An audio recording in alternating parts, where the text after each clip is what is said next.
বাজেটে ঘোষণা করা বেকার ভাতা, কাগজে কলমে যার নাম যুবসাথী, যা নিয়ে এতক্ষণ আলোচনা হচ্ছে, বারবার হচ্ছে, সেই প্রকল্পের ফর্ম তোলার লাইনই বুঝিয়ে দিচ্ছে যে রাজ্যে বেকারত্ব প্রায় 46% কমে যাওয়ার যে পরিসংখ্যানটা রাজ্য বাজেটে পেশ হলো তা কতটা অন্তঃশ্বাস শূন্য। শুরু হওয়ার দুদিন কাটতে না কাটতে দেখা গেল দৈনিক 50 টাকা মানে মাসে 1500 টাকা পাওয়ার জন্য আবেদনপত্র জমা দিয়েছে, লক্ষ্য করুন, মাত্র দুদিনে 14 লক্ষেরও বেশি বেকার যুবক যুবতী। 26শে ফেব্রুয়ারির মধ্যে এই সংখ্যাটা কোথায় গিয়ে পৌঁছবে আপনারা বুঝতেই পাচ্ছেন।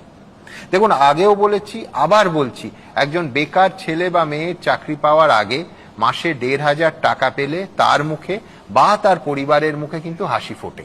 প্রকল্পের এই জনমুখী দিকটাকে আমরা খোলা গলায় সাধুবাদ জানাই। কিন্তু ভাবুন, এ রাজ্যে যদি বড় শিল্প কারখানা তৈরি হতো, বড় বিনিয়োগ আসতো, তাহলে বেকার ভাতার জন্য নয়, এই লক্ষ লক্ষ বেকার ছেলেমেয়েরা এই দীর্ঘ লাইন দিত চাকরি পাওয়ার জন্য। সেই দিকে কি আদৌ এগোচ্ছি আমরা? এই প্রশ্ন কিন্তু উঠবেই।